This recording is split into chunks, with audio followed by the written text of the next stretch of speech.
nesses mais de 40 anos de atividade como figurinista, como estilista, como pessoa ligada à estética, eu tenho uma mania de ficar olhando as pessoas na rua. Às vezes tenho que disfarçar porque eu fico olhando muito e a pessoa percebe. Então eu olho para uma pessoa e fico imaginando o que eu faria para modificá-la. O que eu faria para transformá-la numa personagem. O que eu poderia mexer nela para ela ter outra aparência, seja no cabelo, no jeito de vestir. Se for um homem e tiver uma barba, como ficaria sem? Às vezes eu passo um tempão olhando para as pessoas na rua, no metrô, nas lojas. E às vezes a gente encontra as personagens prontas na rua, da forma como elas se vestem e andam e se comportam. A vida é tão mais absurda do que a fantasia, do que a arte, que eu vejo as pessoas na rua e eu penso, se eu botasse uma personagem vestida desse jeito num filme ou numa peça, as pessoas vão dizer que eu enlouqueci, que não existe aquilo, que ninguém sai desse jeito na rua. E essas pessoas assim, eu já fico pensando, o que eu faria para mudar a aparência daquela pessoa caso eu tivesse que fazer isso? Então isso é uma coisa que tem muito em mim. Eu tenho uma inquietação muito grande com essa coisa do que eu vejo, do que eu escuto. Eu sou uma pessoa muito inquieta com essa coisa da cidade, das investigações. Eu estou sempre tentando ver um outro jeito de costurar uma roupa, de cortar uma roupa, com um mínimo de costuras às vezes. O jeito como eu vou modelar essa roupa, que ela seja mais prática para cortar. Eu tenho essa inquietação no meu trabalho a toda hora.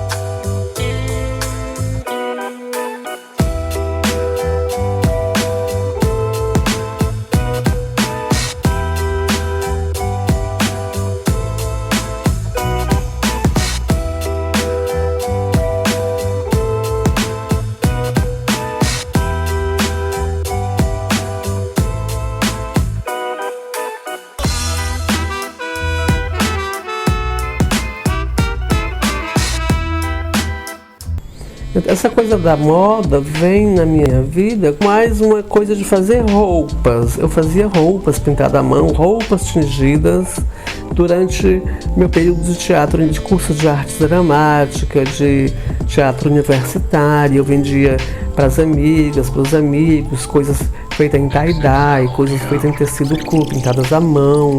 Eu comecei a me inspirar muito nos japoneses que chegaram na Europa nos anos 80, Issei Miyake, Kenzo, Yamamoto, Rei Kayakubo. Essas pessoas tinham uma estética que mexia muito comigo.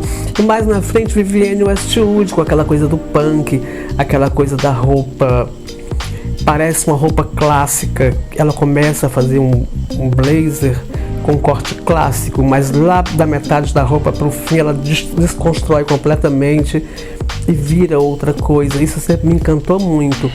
E me encanta muito a coisa de África, essa mistura porque aí na África isso não é uma ideia de moda, as misturas, eles misturam as estampas porque é o que eles têm, porque eles gostam de cor.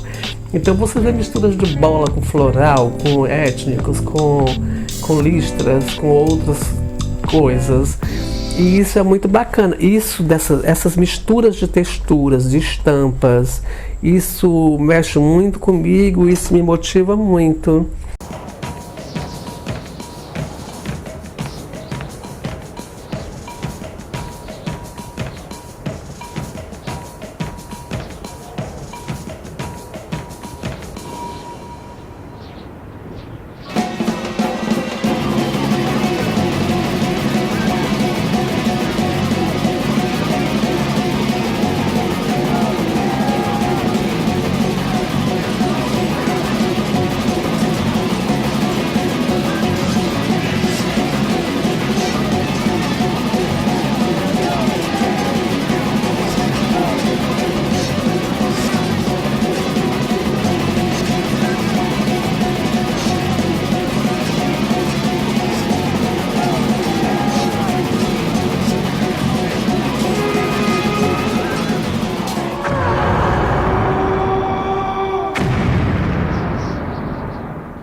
roupa que eu faço, ela facilmente é confundida com figurino, principalmente com figurino de teatro. Tem até uma expressão que se usa muito, principalmente no cinema, quando a pessoa quer um tipo de figurino mais marcado,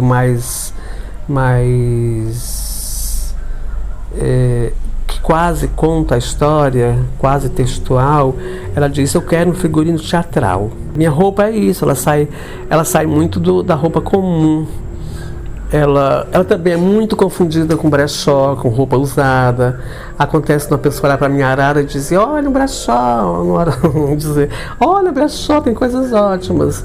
Eu gosto disso, eu gosto da roupa com cara de roupa usada. Eu faço de tudo para não deixar o tecido com a mesma cara que ele tinha na loja. Eu mexo na textura dele, eu misturo ele com outros tecidos, eu faço resíduos sobre ele. Já fiz muita costura à mão, já costurei muita roupa com o avesso para fora. O que seria o avesso é a parte mais visível da roupa.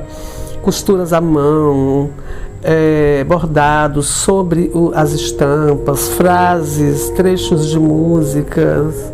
Eu experimento muitas coisas numa tentativa mesmo de criar uma estética, mas eu nunca fico naquela única estética. Eu estou sempre experimentando novidades, assim.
A moda tem essa coisa de reutilizar as ideias e mudar os nomes. A gente já chamou de reciclagem, de reaproveitamento, de customização. Agora estão usando o termo upcycling, que é dar um tempo a mais de não tem uma tradução ao pé da letra, mas seria dar pedaladas a mais para determinada coisa.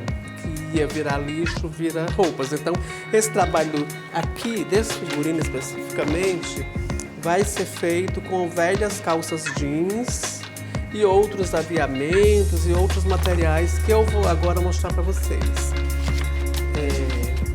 Olha, isso é um tom de jeans, aqui outro tom de jeans azul, outro, e 2 tons de black jeans, né, de jeans preto. Isso, cada tecido desses, quando for tingido, vai ter um tipo de efeito. Por exemplo, eu tenho esse pedaço aqui tingido de marrom, né? Olha, esse azul mais escuro ficou num tom, esse azul mais claro ficou no outro. Aqui eu já tenho outro tom. Isso aqui é a mesma tinta, é a mesma mistura que eu faço. Aqui tem marrom, amarelo e vermelho, tá? Esse jeans era muito mais claro, esse é mais escuro e esse é um intermediário. Nós temos tons diferentes, olha só, certo? E assim vai ser o teu vestido, ele vai ter uma textura quase de couro cru de sola, certo? Envelhecida. E já dá para a roupa esse aspecto de uso, essa coisa envelhecida, certo? E eu vou usar também esses tecidos de forração de estufado em alguns detalhes do vestido e da cabeça, certo? Que parece um gobelin. Gobelin é aquele tecido feito a partir de tapeçaria. De um lado você tem um efeito, né? Do outro lado você tem outro. Permite que você utilize os dois lados. Vou usar esses aviamentos, esses entremeios de inglês. Vou usar cordões para passar aqui por dentro do entremeio, tá? Aí vocês vão ver no vestido pronto o efeito de cada cor, cada tom desse aqui de jeans e também desse material nos tingimentos, tá certo? Essa coisa do reaproveitamento aumenta a mão de obra de quem vai executar a peça, mas a peça fica muito mais barata, porque se eu tivesse que comprar um tecido apropriado para isso aqui, com essa textura, já seria um preço mais alto, entendeu? Se eu tivesse que comprar esse, eu estou aproveitando aqui mostruários, uma parte de um bloco de mostruários de uma coisa de tecidos de decoração, tá? Eu vou fazer um patchwork a partir disso daqui, de vários pedaços de tecido de forrar estufado, a forração de estufados. Então, isso de reaproveitar, isso barateia a peça no sentido dos materiais. Pode encarecer no sentido da mão de obra, porque vai ser muito mais trabalho. Construir um tecido, fazer uma roupa, depois tingi-la, depois finalizar. Mas isso fica muito bom dentro de um conceito de consumo consciente, dentro de um conceito de reaproveitamento, porque você não comprou essa calça para fazer isso aqui, mas você comprou essa calça e ia botar ela no lixo.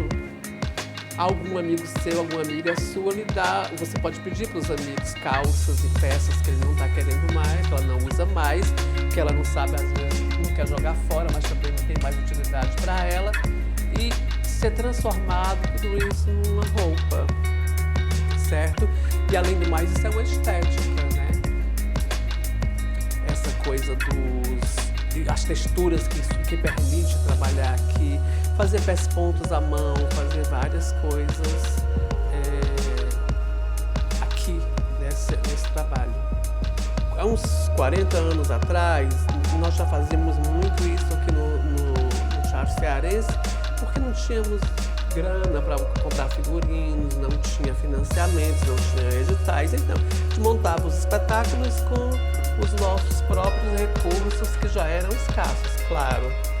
E isso permite baratear os custos de um figurino, essa coisa de reaproveitar. Às vezes aumenta a mão de obra, mas em compensação você economiza nos materiais. Aqui, por exemplo, para o índio, eu estou usando umas penas aqui. Vocês sabem que tem penas sintéticas que reproduz tal e qual a pena natural. Isso aqui são cordões crus, cordões de rede, tingidos, já foram tingidos. Você já compra tingido se quiser também. Como você pode reaproveitar cordões e fios que você tem, tiras de tecido.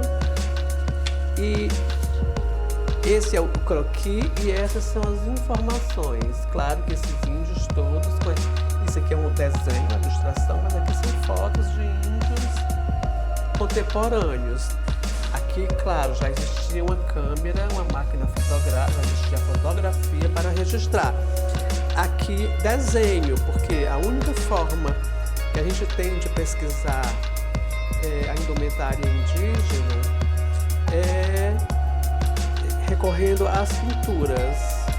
Os pintores do século XVI, XVII, e essa roupa, essas imagens que a gente tem de pinturas, elas já são uma interpretação do artista que desenhou a partir de alguém que narrou para eles, que estava... Quando a gente vê aquele quadro famoso, a primeira missa no Brasil, É claro que não tinha um pintor lá registrando esse momento. Alguém escreveu, alguém encomendou e ele imaginou que foi dessa forma e reproduziu. Ele já tinha o conhecimento da roupa dos religiosos que celebraram a missa, eles tinham o conhecimento das roupas dos índios, do tipo de indumentárias que os índios usavam sobre o corpo, que eu estou chamando de roupa, mas na verdade eram enfeites, que essa é uma coisa que deve ter provocado um grande choque cultural. Os europeus chegam aqui com todas aquelas roupas do século XVI, com 500 anos de vestuárias, de conhecimentos e cultura, e ciência, e religião, e escrita, e encontram os que aqui moravam sem roupa, com os corpos desenfeitados, com os adereços de fibras naturais, de penas de pássaros, com sementes, o corpo pintado com urucum, com genipapo. E isso deve ter provocado um choque cultural muito forte nessas pessoas, tanto do lado dos que aqui moravam, como dos que chegaram da Europa.